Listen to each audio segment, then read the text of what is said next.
warahmatullahi wabarakatuh. So, inshallah, we'll start.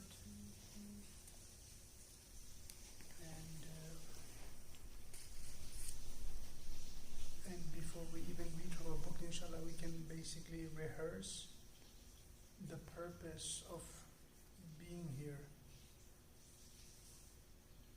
And the primary purpose is suhbah, like the being in the company of righteous scholars.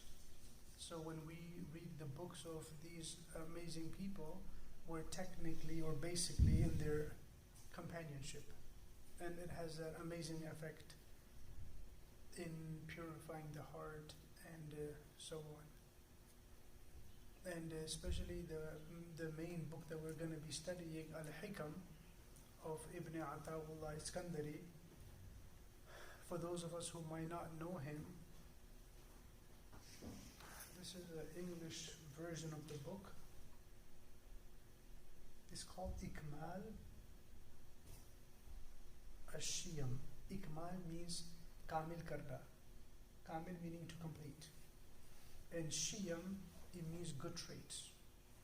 So the perfection of good traits or perfection of morals. So this is the English work based on that work. And the main work is called Al-Hikam. Al-Hikam, which is a plural of hikmatun. Hikmatun meaning wisdom. So this is the Hikam, and it's a very famous work. And it basically highlights the journey of a believer on the path of Islam and the path of purification. And there's a very authoritative verse, as all the ayat are in the Quran, where Allah subhanahu wa ta'ala tells us very emphatically that if it wasn't the grace of Allah subhanahu wa ta'ala, the fadl, the word used in Arabic is fadl, وَلَوْلَا فَضْلُ اللَّهِ. So if it wasn't for the grace of Allah subhanahu wa ta'ala and His mercy, then none of you will ever be purified. So as we sit in front of books that talk about perfection of morals and so on, it might become a whisper in our hearts and mind that, oh, I read a good book and now that means I'm a good person automatically. So it doesn't work like that. Just because we've been exposed to a good book, it doesn't make us good people. It gives us the roadmap. The roadmap will be shown in books, but the grace of Allah subhanahu wa ta'ala, that's the real ingredient that we need. So by being in the companionship of these great scholars, these pious souls, that's what really helps us. And now, in case somebody has an objection that why do we need guidance along the path of like self-realization, self-purification, and so on, why do we need extra guidance? So, isn't reading of the Quran or something like that, is that enough, or do we need added clarity all the time? So we would look at the seerah of Nabi sallallahu alayhi wasallam, and we would see very clearly where Sahaba radiallahu anhum came with very specific spiritual dilemmas that they had, and he would help them and clarify those things for them. So Sahaba radiallahu anhum did not suffice on just reading the Quran. They clearly saw that there's some patch, some piece that needs clarity, and they would go to Nabi sallallahu alayhi wasallam, and they'll get this amazing clarity from his companionship and from asking him. One very interesting incident is where a verse was revealed that mentions zulum, like oppression, how zulum can really deter somebody from the path. And Sahaba radiallahu anhum knew that any type of zulum, oppression, is basically would come under that ayat. So when they came to ask Nabi sallallahu alaihi wasallam, "O Prophet of Allah, we all make some zulum, in a sense that we all make some mistakes, and so does that mean we're never going to be like saved in the hereafter because we indirectly did some oppression?" And that's when Nabi Sallallahu Alaihi Wasallam clarified and said, no, the dhulm implied in this ayat is the dhulm of shirk. That if somebody had done the ultimate oppression, which is oppression against God, against Allah subhanahu wa ta'ala, where the person does shirk, that's when the ayat would apply to them and they will not be saved in the hereafter. So Sahaba needed clarity. A second example is when a certain Sahabi had made a mistake with regards to the relationship with the opposite gender. So he had an inappropriate touching of a woman, and now he was shocked by the gravity of the mistake, that he felt shocked, like, what did I do? And then he comes to the masjid and then he asks Nabi Sallallahu Alaihi Wasallam, purify me. And he was thinking that he's going to get lashed or beaten or even stoned to death and so on. So he was just like saying, oh Prophet of Allah, purify me, purify me. And he was just shocked by his mistake. But then Salat time came, I think it was Asr Salat. So they prayed Salat together, and then after the Salat, Nabi Sallallahu Alaihi Wasallam asked, where is that person? And the person came forward. And then he told him, did you pray with us? And he said, yeah, I prayed with you. Then he said, okay, then you're purified. So he made a serious mistake, and then he prayed Salat, and he thought he was going to be stoned or whipped or lashed and so on, and he was told, no, you're forgiven. And then he wanted to get more clarity, and he asked an amazing question and said, Prophet of Allah, is this specific thing that I did today, the mistake that I made, and the Salat that I prayed, is that just limited to me? Or is that for everybody in the Ummah? And the Prophet said, no, it's for everybody. It is for everybody. That if they make a mistake and they purify themselves through Salat and so on, then they are forgiven. And there's a very specific ayat, إِنَّ الْحَسَنَاتِ يُذْهِبْنَ سَيِّئَاتِ ذَلِكَ ذِكْرَى لِلذَّاكِرِينَ. Verily good deeds, they annul bad deeds. So this kind of clarity is very important. And the last example I want to give is an example of a Sahabi who, when Nabi Sallallahu Alaihi Wasallam saw him, they say he was so physically in a bad situation. He looked like a baby bird. You know how baby birds look so fragile? This person looked that fragile in his health. So Nabi Sallallahu Alaihi Wasallam saw right away something is not right. And he asked him, what's happening in your life? And he said, I spoke to Allah subhanahu wa ta'ala about my actions, and then I said, oh Allah, I have so much sins, can you punish me in this life? Because as a believer, he couldn't imagine being punished, because he didn't want to be punished in Jahannam. So he said, oh Allah, can you punish me in this life for my sins? So he basically wants the harder path. And he thought that was justice. And that reminds us of another incident where a person, when he did too much sin and he came close to his death, he asked his children and people that were burying him, please bury me. And then first when I'm dead, burn me. Like, we never do that as Muslims, but he actually asked to be burned. And then he said, take my ashes and throw it in the water and in the sand and then on the land, so it doesn't mix up, and just throw all my ashes everywhere.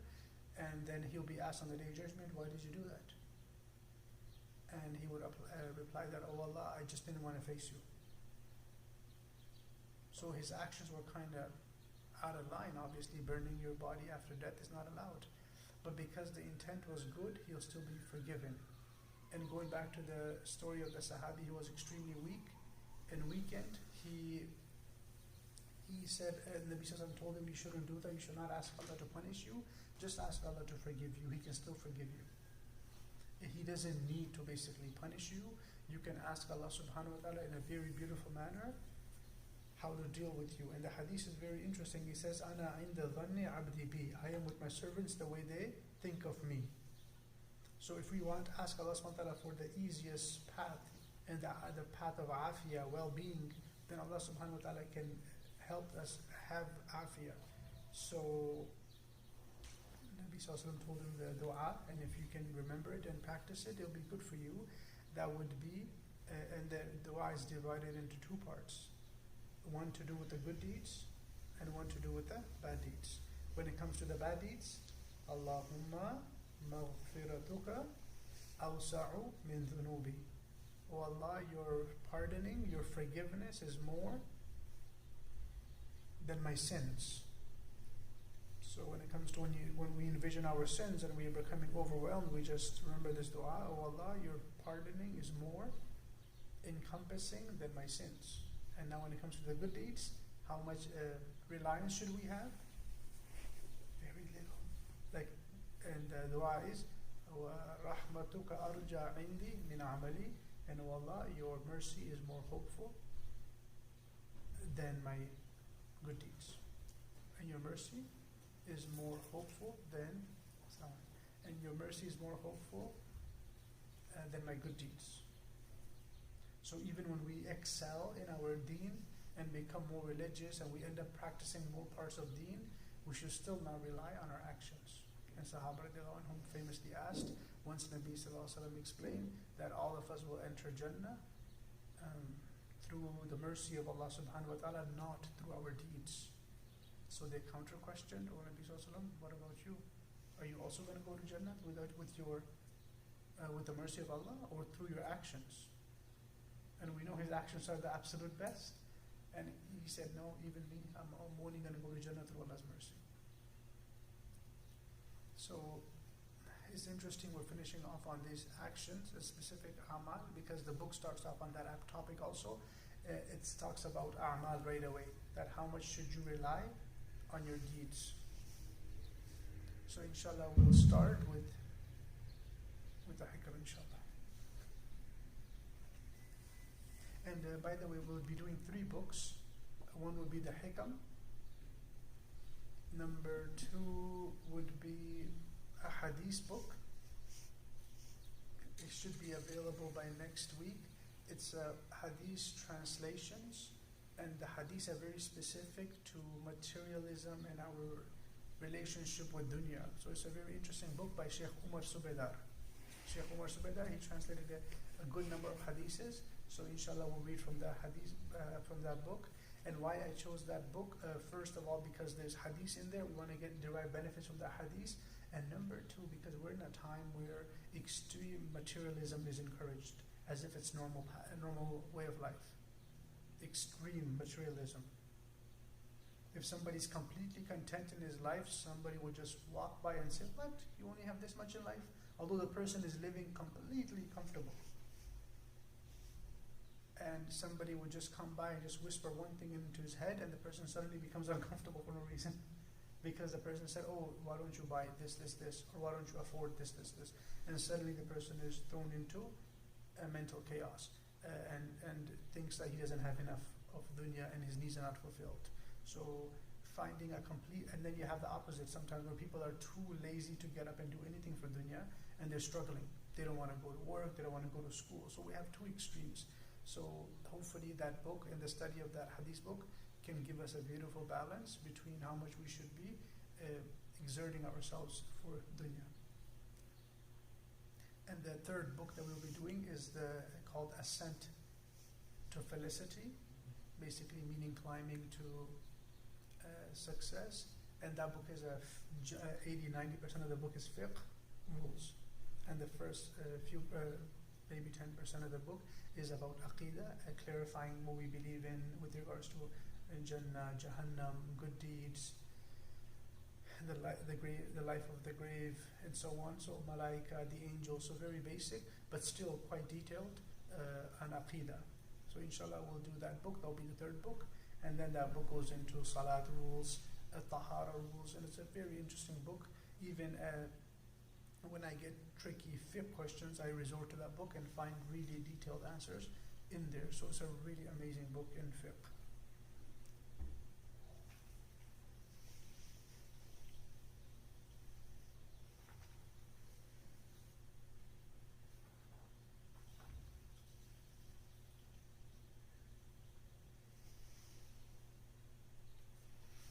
So the first saying,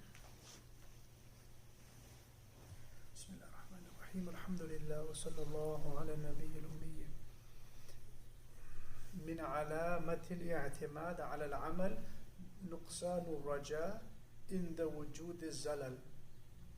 Again, for you guys who know Arabic, I'll read it again. Min alamatil i'timad ala al-amal nuqsanu raja in the wujud zalal. That part or a sign of over-dependence on our deeds is lack of hope in Allah subhanahu wa ta'ala's mercy when we slip in our actions.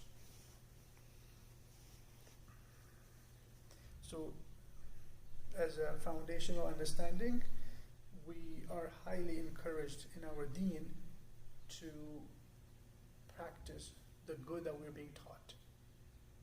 There's two things always mentioned in the Quran together: amanu wa amilu salihat. So amanu is obvious, we believing in Allah subhanahu wa ta'ala. Wa amilu salihat, and the believers, they do good deeds, they practice good deeds. So we are always encouraged to do good deeds. But then the author starts off by saying that if a person over relies on his own strength of deeds, then what's going to happen as a negative side effect is when he is having a bad day, a bad week, a bad month, then he realizes that, you know what, my actions are not going to make me get through to success in the hereafter, so I basically have failed, so I'm not going to try anymore. Basically, despair, right? Despair. So I remember just yesterday, I think it was yesterday after Asr, yes, one of my younger students who study Arabic with us here, and he was here, and I'm like, hey, how are you doing? And he's like, not too good. I've been slipping, and that's what he said. I've been slipping. So I told him, yeah, like keep trying your hardest, but don't over rely on your actions. You always want to correct them, but give yourself the hope of Allah subhanahu wa ta'ala's mercy and blessings that He will get you through. So that way a person keeps trying his good deeds, but doesn't over rely on it to the extent that it becomes a weakness for him. And kind of an offshoot of this is when people get sick, or are old, or traveling. In all those three situations, they become very guilty. As mu'mineen, they feel like, oh, I'm traveling, I'm not able to do my good deeds, I miss my sunnahs, I missed my fasting, but they're traveling. And the Quran is very clear, if you're traveling, then you don't need to fast. But they'll have this extreme guilt in them. And same thing with the people that are aging and they're not able to fulfill some of the commands, for example, the Taraweeh, they might not be able to stand for long periods of time. And same thing with sick people. They might not be able to do all the good deeds, so they have so much remorse in them. So there's no need for that. And same thing happened with COVID. When COVID was, now Alhamdulillah things are getting better, but when you would bump into a believer and they'll have this extreme sadness, like, oh, I haven't been able to go to the masjid. And we all suffered, right, spiritually, but at the end of the day, like, Allah subhanahu wa ta'ala is His divine, how would I say it, it's His divine system to teach people that it's not your actions that get you through it, it's just Allah's blessings and mercy and His grace that will get us through. So, as explained right now, that we don't over-rely on our actions, but to rely on actions and to do them, definitely important. There's a hadith that mentions there's no better way to get closer to Allah subhanahu wa ta'ala than the compulsory parts of the Sharia. So the fasting, the farz fasting, the farz salat, that's the best way to get close to Allah subhanahu wa ta'ala. And some of you must be thinking, duh, that's obvious, it's farz. But you'll be surprised when people get into this spirituality mode, they start thinking meditations take precedence over other acts of worship. So these things might be very clear to you because you haven't faced extreme confusion when it comes to spirituality. You'll see, and it's unfortunate, I'm not bragging about it or something, but it's unfortunate sometimes taking the tazkiyah path. If you end up in the wrong circles, you'll be learning so many things that are contrary to the the common understanding of the Sharia and Islam. So if these things are all overly simple to you, you're lucky because you haven't faced the opposite. Otherwise, you'll end up in situations where they say just honoring the mentor, honoring the sheikh, and bowing to him and kissing the sheikh's feet and so on. That is the highest acts of worship. So if you travel the Muslim world, you'll see strange offshoots of the good path of tazkiyah. You'll see strange paths where just worshipping the spiritual leader is such a big deal. And giving him extreme revering. And that time it can really make everything very clouded. So know that the hadith that I was speaking about, so sticking with the faraiz, the compulsory acts, that's the highest form, and then the hadith mentions you'll continuously get close to Allah subhanahu wa ta'ala through the nafil worships. And now I want to mention something very, very interesting with regards to nafil worship. Nafil worship by its very definition is optional. So do you have to do it? No. Right?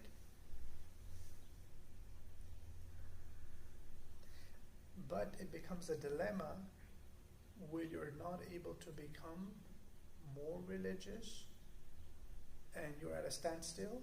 So let's just say somebody is struggling with a sin that's really taken over their life. Let's just say it's music, weed, haram relationships or whatever. So now the person, let's just say he's praying his salats, but he's not able to break that plateau and just go to the next level where he can stop sinning. So what does he need to do?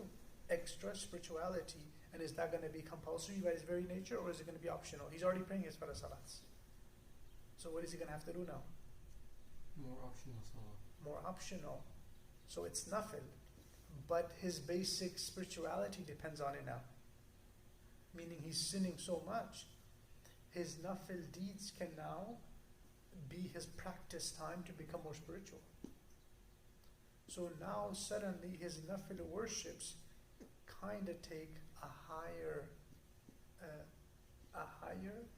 importance than the way they are termed like nafil. They're not nafil anymore.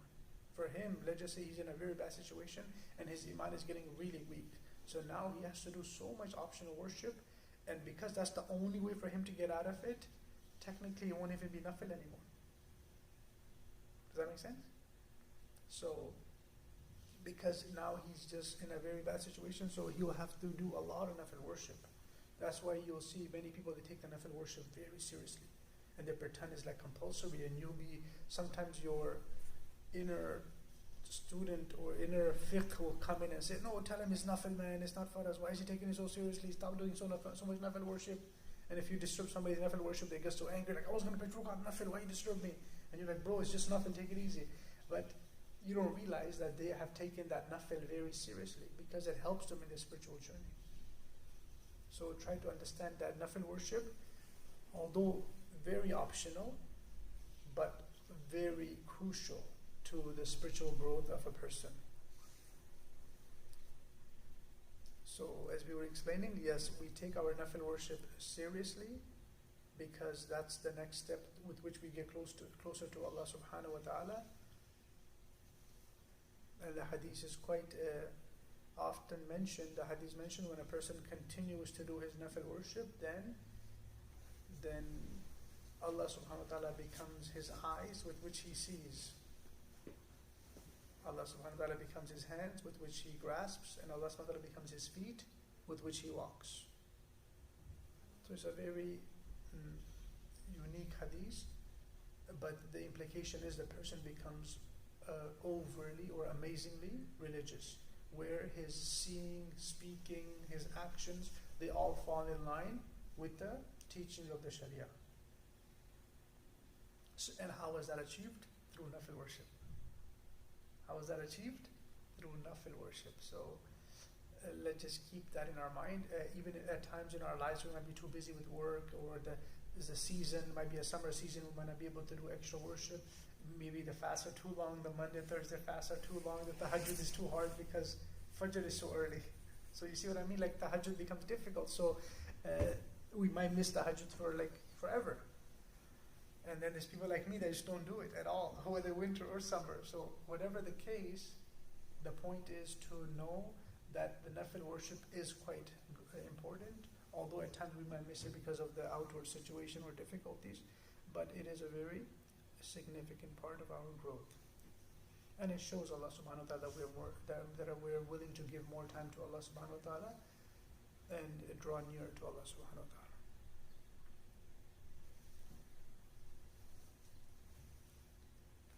So that was the first saying.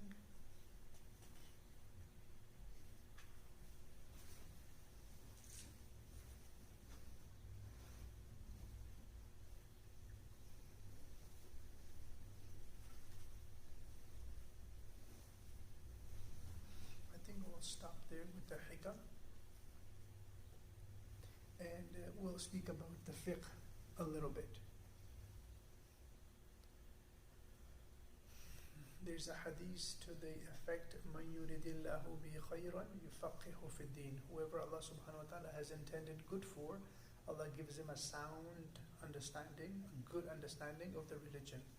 And why that's such an important hadith is because at times a person might want to become religious and he has all the good intentions in the world but the worst understanding. He has no idea what Allah subhanahu wa ta'ala wants from him besides guessing. And he keeps guessing the most spiritual thing that he can imagine in any given situation, and he thinks that must be religion. So let's just say a person is having a challenge, not having enough time at work to pray along salat. So he starts imagining that if I take very long and just make a lot of dua, I won't get fired. You understand? If I take extra long, I do extra long sajda. Although the boss clearly told him you cannot take 10 to 20, 30 minutes for salat, just take minimum time and pray. But the person thinks, oh, maybe I can pray extra long and make a lot of dua, then I won't get fired. And that is not fiqh. That is not the understanding of deen. Nabi sallallahu alayhi wa sallam at certain times prayed slightly faster, right? And if the need is there, the fuqaha are very clear, you could pray fast. So by this person imagining counter of the fiqh, he'll basically be making himself jobless, and he'll be hoping Allah subhanahu wa ta'ala somehow miraculously changes the mind of his boss and he doesn't get fired. So that's counter religion. Yes? So what is the literal definition of fiqh? Like, good question. Fiqh, basically what I hinted towards, knowing what Allah subhanahu wa ta'ala wants from you in any given situation. And the amazing thing with that is, it doesn't apply only to the worship part of our deen, it's just general. Like even at home, you have a choice between praying nafil salat or helping your mom do the dishes, or vacuuming or cleaning a certain part of the house. So when you have your fiqh all thought out and explained to you, you will see one stand out more than the other right away. And that's the understanding of deen. And that brings us to a certain story of a sahabi who got lost in the world of salat. Salat is a beautiful world. If the more we spend time, the more it opens up to us. So the world of salat opened up to him. He just kept praying more salat, more salat, more salat. It took over his life until it became a complaint. So the complaint reached Nabi sallallahu alaihi wasallam that this specific sahabi, he's not able to sleep at night, and then he does not have time for his wife, and he has no time for his guests. So 3 complaints. And Nabi sallallahu alaihi wasallam very clearly, emphatically told him that all those 3 rights have to be fulfilled. So he was told, لِعَيْنِكَ عَلَيْكَ حَقٍّ, and لِجَسَدِكَ عَلَيْكَ حَقٍّ, and لِضَيْفِكَ عَلَيْكَ حَقٍّ, أو كما قال. That your eyes have a right over you. Your eyes have a right over you, meaning you have to sleep and and save your sanity, because if you don't sleep, obviously you lose your sanity, right? It's an important part of our life to sleep. So your body has a right over you to sleep, and your wife has a right over you, spending time with her, life partner. There's a reason why they call life partners, right? So you have to spend time with her, and likewise your guests have a right over you. So that would be the balance that we're talking about, and fiqh will help us with that. So a very general, good understanding of what is demanded from us in all parts of our life. And then a few Jumas ago we spoke about this. Fiqh is divided into two: fiqh al-akbar and fiqh I guess you can say saghir or asghar. And the fiqh that we know as fiqh actually is the lesser fiqh. That's the fiqh of salat and so on. That's the lesser fiqh. The higher fiqh is the one which clarifies what is our belief with regards to Allah subhanahu wa ta'ala. And that's why the book that we're going to study, Ascent to Felicity, is divided into two parts. The first part is our beliefs, and then the other 80 to 90% of the book is our practices. Otherwise, if somebody has a slight, strange tweak in his understanding of the deen, he might become a non-Muslim because he's making up a new aqidah and he's denying the actual aqidah of ours. Let's just say somebody starts doubting the life of the qabr. Like what happens in the grave, the person starts doubting it, says, I don't believe in it.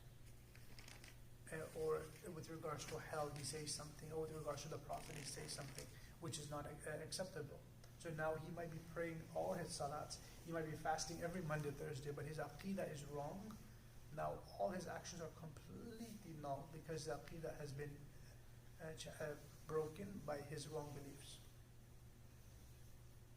That's why that part of our religion, the aqidah, that's called fiqh al-akbar. And that's why Abu Hanifa rahmatullahi has his famous work, al-fiqh al-akbar, where he spoke about aqidah. But somehow fiqh became more synonymous with the lesser fiqh. And the fiqh al-akbar took the name of aqidah. So aqidah became the more common term for conveying the meaning of our beliefs. So we don't call that anymore like fiqh al-akbar, we generally call it aqidah, our belief system. And then we have the fiqh, meaning the law of the sharia. So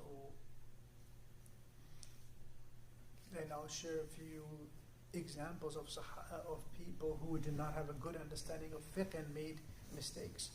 Once a sahabi who was traveling with a group, he ended up getting a head injury.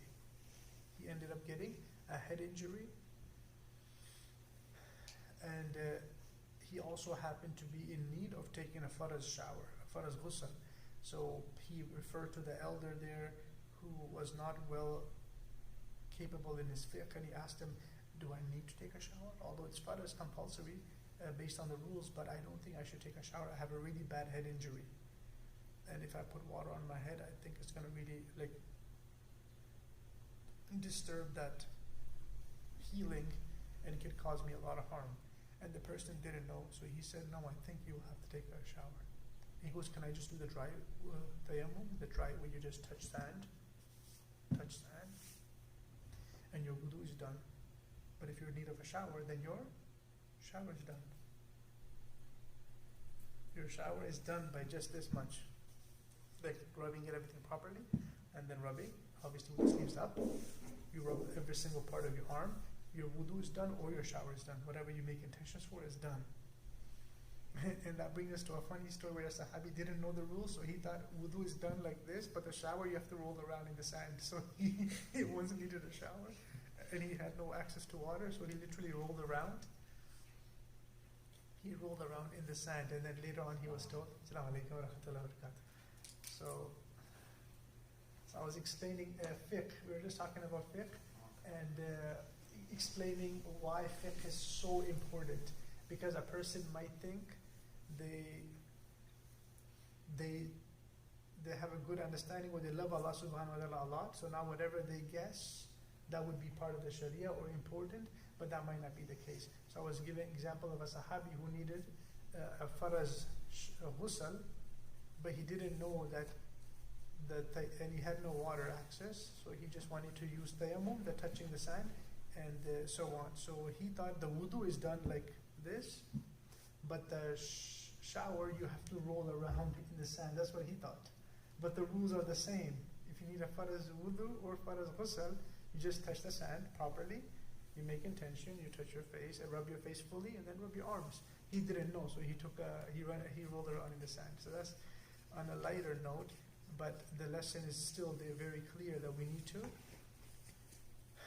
know the fiqh. And we go back to the original story where the Sahabi had a head injury. And he asked the leader of the group, can I please not take a shower? And he said, no, because you have water, you just have a head injury, so please just take the shower itself. So he took the shower and he died. We know that he died because of the depth of his injury, and Nabi Sallallahu Alaihi Wasallam was not happy at all. He was very upset at that person who had answered wrongly. Although this whole group, were they traveling to go on a picnic, camping trip? No. They were going in the way of Allah subhanahu wa ta'ala to achieve some religious goals. But they had broken basic fiqh rules. And Nabi Sallallahu Alaihi Wasallam was very upset with them and said something to the effect, Qatalakumullah. May Allah subhanahu wa ta'ala fight you people. You killed one of my companions. You killed one of my companions. Meaning you told him the wrong answer. You told him the wrong answer. You ended up being the cause of his death. And that's why fiqh becomes so important. And just on a slightly different discussion, when I first got into the studies of Islam, I was getting pulled towards tafsir because it was my favorite subject and it has so much spiritual enlightenment in it. But then I realized over time, without fiqh, we're making mistakes on a daily basis. So that's where I got pulled away closer, more to fiqh. So I ended up spending more time in fiqh because that's our need. What you eat as medicine, what you eat as food, what you say, and and all these things start becoming so important, so crucial. So that's where the fiqh can really help our lives. And one example that I give quite often is one person, he had told his wife was pregnant, heavily pregnant, that she has to fast. And it was a long fast. It was a very long fast. And the person thought, no, she has to fast still. Although the fiqh books are clear, if the fast is going to affect the child or the mother, she doesn't need to fast. And then I remember hearing something like, no, she should fast until she gets dizzy. And I was like, no, that doesn't sound right. If she's dizzy, she might fall and she'll have a miscarriage. The baby will die in her stomach. So see how that little fiqh rule of fasting can lead to 1 or 2 deaths? The baby and the mother. Just the basic fiqh rule of fasting. But somebody doesn't know it, he'll become a cause of somebody dying. So that's where fiqh becomes so important. And fiqh, the complexity of fiqh is when you use the word halal and haram, in a general Muslim context, we always use that word halal and haram, but we don't realize these are terms being used on behalf of Allah subhanahu wa ta'ala. When I say, for example, if I say this specific thing is haram, what I'm trying to say is basically that according to the rules of Allah subhanahu wa ta'ala, this is completely not allowed. And if you're not 100% sure which ayat would dictate that or which hadith, then you're kind of guessing. That's where some of our biggest fuqaha, like Imam Muhammad, Abu Yusuf, all these great giants, when they were asked, is this haram? And the faqih, this great imam, he could see the ayat which are kind of hinting that we shouldn't do it. He'll see the hadith that hints we shouldn't do it. But they're not 100% clear, they're 90% clear. So guess what the word they would use? They wouldn't say halal and haram. Makruh. Or the other word he would use is akrahuhu, I don't like it. Yeah, I don't like it. So the akraha, makruh, that's where the word came from. I don't like it, meaning not as a personal preference. I don't like it, meaning when I study the Quran and Hadith, I end up realizing this is not something that's liked in the religion. But it was so hard for the imams to say haram. They just wouldn't use that word. So careful with the Sharia. So careful with the Sharia and how we label things as halal and haram, and so emphatically. So what are you going to do in that situation? You say, I'm guessing this is not halal or haram. Sometimes, okay, I'm 80%. I'm guessing no, it might be halal or no. So if you're 80% thinking that it's not allowed, you would stick with that. and you would find more, you'll look into it more and ask people of knowledge and see what they say about it. So better avoid it. Yes, yes. And that's a good question. The hadith mentions al-halalu bayyinun wal-haramu bayyinun wa baynahuma umurun mutashabihatun, or kama qala, and the hadith continues ila akhir al-hadith, that the halal has been made clear, the haram has been made clear, but in between there is doubtful matters. So now is the this day now is in the question